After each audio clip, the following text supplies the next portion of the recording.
उपासना का अर्थ है।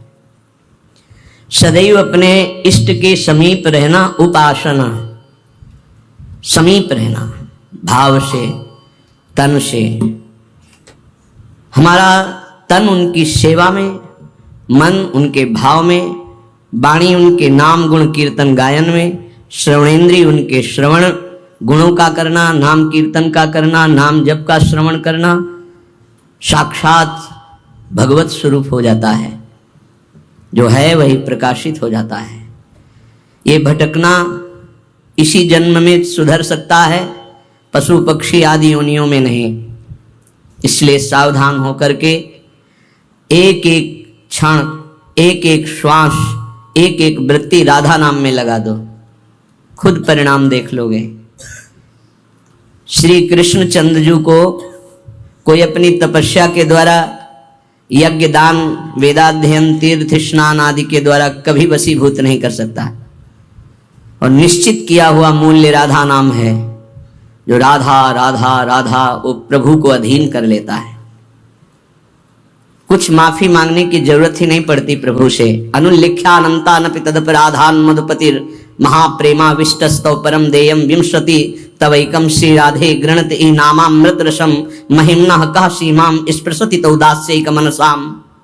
जो राधा राधा राधा ऐसा उच्चारण करते हैं, प्रभु उनके अनंत अपराधों का लेखा जोखा ही नहीं करते। श्री जी के नाम की ऐसी महिमा है। फिर जो श्री जी के चरण दास्ता में अपने जीवन को लगा दिए, उनको क्या मिलता होगा? किसी की सामर्थ्य नहीं कि कोई इसका वर्णन कर सके कि जिस कृपा सिंधु की एक कृपा कोर से दुरंत राक्षस भाव को प्राप्त भी परम पद के अधिकारी हुए, वही कृपा समुद्र का सार रूप हमारी लाडली जू, उनकी कृपा को कौन जान सकता है।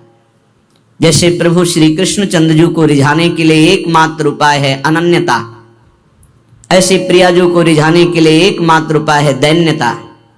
श्री जी के हो के अत्यंत दैन्य हो जाओ तो अवगुण करे समुद्र सम गणत नापनो जानी। ये मेरा जन है, बस इस बात से हम जीत जाते हैं।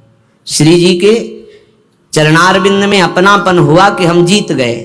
अवगुण करे समुद्र सम, समुद्र के समान यदि अपराध बन जाए तो मेरी लाडली जो मानती ही नहीं कि अपराध हुआ है। पर ये अनन्यता, ये दैन्यता बिना रसिक महापुरुषों का सेवन किए नहीं आ सकते। और बिना वृंदावन के रसिक जनों का संग नहीं मिल सकता। वृंदावन की कृपा के बिना विशुद्ध प्रिया प्रीतम के अनुराग में जिनका मन लगा हुआ है, ऐसे रसिकों का संग नहीं मिल सकता। वो मिलेगा तो वृंदावन की कृपा से। कभी भी कहीं भी किसी को भी यदि ये सौभाग्य मिला तो पहले वृंदावन की कृपा हुई, तब ये सौभाग्य मिला। श्रीपाद प्रबोधानंद जी महाराज कह रहे हैं, गाढ़ा शक्तिमता मपीह विशेष स्वत्यंत निर्वेदतो दृक्पाते प्रसहिष्णुतातिशयिनां योगे समुद्योगिनां ब्रह्मानंद रसैकलीन मनसां गोविंद पादाम्बुज द्वन्द्वाविष्टधियां च मोहनमिदं वृंदावनं स्वैर्गुणैः। बड़ी महिमा की बात कह रहे हैं श्रीपाद प्रबोधानंद जी महाराज।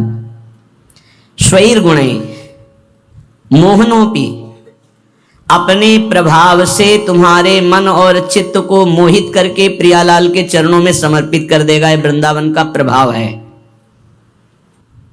जब अपने को सबसे दीन समझा जाए, नाम जापक अपने को सबसे दीन समझे, मैं सबसे नीच, और ऐसा आप सत्य मानिएगा, जो नाम जापक है वो कोई बनावटी नहीं कि वो बनावटी बोलते मैं अधम हूं, मैं दीन हूं, मैं नीच हूं, ऐसी बात नहीं। अनुभव होता है प्रभु की कृपा कहां और कहां मैं नीच, ऐसा दोनों का तारतम्य अनुभव होता है।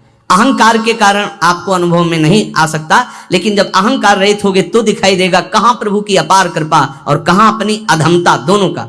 देखो स्वामी जी महाराज श्री ललिता जी के अवतार हैं, श्री स्वामी हरिदास जी, और अपने सिद्धांत पद में कह रहे हैं, मोसो ना बिगारन को और तोसो ना संवारन को, तो ही मोहि पड़ी हो। अब विचार करो, हरिवंश महाप्रभु हित सजनी के अवतार हैं। वो कह रहे हैं, क्वाहम तुच्छा परम अधमा प्राण हो गर कर्मा। कहा मैं तुच्छ अधम अपराध करने वाला हूं, कहा ये नाम, ये राधा नाम तो सिर्फ वृंदावन की महिमा जो मेरे हृदय में स्फुरित हो रहा है। क्या है ये कोई साधक है, कोई संत है, ये तो साक्षात भगवान आचार्य रूप में अवतरित होते हैं। तो जब जब होए धर्म के हान, सेवक जी महाराज हरिवंश महाप्रभु के लिए लिखते हैं, जब जब होए धर्म के हान तब तब तनु धरि प्रगटत आन, जान और दूजो नहीं। तो उपासक को चाहिए, जो नाम जापक उसका नाम तभी प्रकाशित होगा जब उसमें दैन्यता है कि मैं तो वास्तविक मैं बहुत अधम हूं, लेकिन हम पर प्रभु की बहुत कृपा है। ये दोनों साथ होने चाहिए, केवल अधम ही कह के नहीं रुकना है।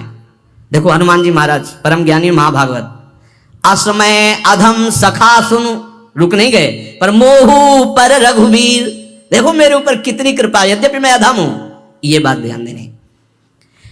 नाम जापक उपासक तभी दिव्य ऊंचाई पर पहुंचता है जब तरण से भी अपने को नीचा समझता है। बहुत सहनशील होना चाहिए नाम जापक को, नाक में गुस्सा नहीं होना चाहिए। और एक ध्यान रखना, भजन करोगे तो ये आ जाएगा, सही ढंग से चलोगे तो नाक में गुस्सा आ जाएगा, क्योंकि अभिमान स्फुरित होगा जो अंदर है, उसको दमन करने के लिए गुरु शासन में रह जाता है।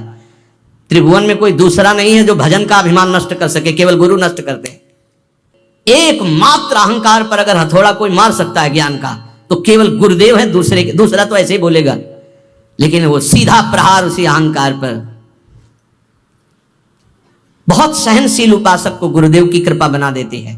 इसलिए एक प्रश्न हुआ था कि हम अव्यक्त रूप से गुरु मान लेते हैं तो हमें क्या भगवत प्राप्ति नहीं होगी? देखो, अव्यक्त तुम्हें चपत लगाने नहीं आएगा, ध्यान देना। अव्यक्त तुम्हें ऐसा नहीं कि खड़े रहो, यहां यही खड़े रहो जब तक लौट के नाम है, यही खड़े रहो, चलो ऐसा करो। ये हमको प्रगट गुरु चाहिए, क्योंकि प्रगट में फंसे हैं, वो हमको दुलार भी करें, हमें डांट भी सके, हमें चपत भी लगा सके, तभी हम सुधरेंगे। मान लो हम अव्यक्त गुरु मान लेते हैं तो जो मन आया सो कर रहे हैं, वो समझा। अव्यक्त गुरु तुमको कौन ऐसा है जिसको उपदेश नहीं कर रहे? आप बुरा करने चलते हो, अव्यक्त गुरु अंदर रोकते, मान पाते हो आप? एक त्रिभुवन में गुरुदेव के सिवा कोई ऐसा नहीं है जो निर्विकार और निरहंकार कर सके। ये हम खुली बात कहते हैं। भगवान भी हमारे हृदय में बैठे रहे, निर्विकार नहीं किए। जन्म जन्मांतर से हमारे साथ हैं, कभी निर्विकार नहीं किए, कभी निरहंकार नहीं किए। वही हृदयस्थ भगवान अव्यक्त जब व्यक्त रूप गुरु रूप धारण किए तो पक्का सुधार हो गया, पक्का माया से मुक्त करने का मार्ग दिखा दिया। नहीं तो हाथ उठा कहते हैं, चाहे सर के बल खड़ा होकर तप करे, अहंकार पे कोई फर्क नहीं पड़ता। 10-10 हजार वर्ष तक खड़े रहे, जटाओं में घोंसले बन गए, चिड़िया बैठी, तुम कितने साल जियोगे? सारा अहंकार मिट्टी में, सब ज्ञान है तो क्या हुआ? केवल जल पी के रहे तो क्या हुआ? कितने ऐसे पशु पक्षी जल आहार करते हैं, उनको भगवत प्राप्ति हो गई। हर अहंकार की धज्जियां गुरुदेव उड़ाते हैं। और जब गुरुदेव का ऊपर वरद हस्त नहीं रहता तो सिद्धता का नाटक शुरू हो जाता है, नाटक शुरू हो जाता है। इसीलिए अत्यंत दैन्य भाव वास्तविक जब आएगा तो गुरुदेव के चरणों में आएगा। पक्का समझो, हम आपको हृदय की बात कहता हूं, जब तक गुरुदेव की कृपा नहीं तो दो बातों पर विजय नहीं प्राप्त की जा सकती। विकारों पर षड विकार जित, ये गुरुदेव की कृपा, और अहंकार रहित होना केवल गुरुदेव की कृपा, ये दैन्यता केवल गुरुदेव। ये खूब अंदर की बात कह रहा हूं, खूब साधन मार्ग में चल के कह रहा हूं। जब तक गुरु कृपा नहीं होगी प्रगट गुरुदेव की, तब तक दो बातों पर विजय नहीं प्राप्त की, एक तो विकार और दूसरे अहंकार। बहुत सहनशील होना, सहनशील गुरुदेव बनाते हैं, ठोक ठोक के हर जगह, जहां कमजोर हो वहीं पीट पीट के। दूसरों को मान देना और स्वयं अमानी रहना, यह गुरुदेव की कृपा से ही आता है। जो शुद्ध रसिक महापुरुष भगवत प्रेम में डूबे हुए हैं, वही अमानिना मान देन स्थिति प्रदान करते हैं। स्थिति बनावटी नहीं होगा, बनावटी टिक नहीं पाएगा। चाहे जितना भारी विद्वान तपस्वी पांडित्य से युक्त क्यों न हो, जब तक वो अपने को तृण से नीच नहीं समझता, सहनशील नहीं होता, दूसरों को सम्मान देना, स्वयं अमानी रहना, तब तक उसमें भगवत भाव का प्रादुर्भाव नहीं होता। ये बात बहुत ध्यान देने की है, नहीं खाली भटकना पड़ेगा। ऐसे हमसे बनते रहेंगे कि अंधा बटे और पड़ा चबाए, भजन करना कठिन, करके बचाना कठिन, बचा के पचाना कठिन। उपासक को चाहिए कि भूख लगे तो आधा पेट भोजन कर ले, प्यास लगे तो जल पी ले। जो विरक्त है उसे सदैव अपने साधन पथ को पुष्ट करते रहना चाहिए, अपने भजन, अपने साधन, अपना संयम, अपना ब्रह्मचर्य। कलयुग में सरल सहज महामहिम परम सिद्धि प्रदान करने वाला नाम है, नाम। एक बहुत बड़े विद्वान थे, महाप्रभु चैतन्य देव नाम जी की महिमा वर्णन कर रहे थे, तो उसने कहा ये सब हम नहीं मानते, ये शास्त्रों में अर्थवाद कहा गया है। अर्थवाद कहते हैं कि फल स्तुति का वर्णन है, ऐसा वस्तुता नहीं है।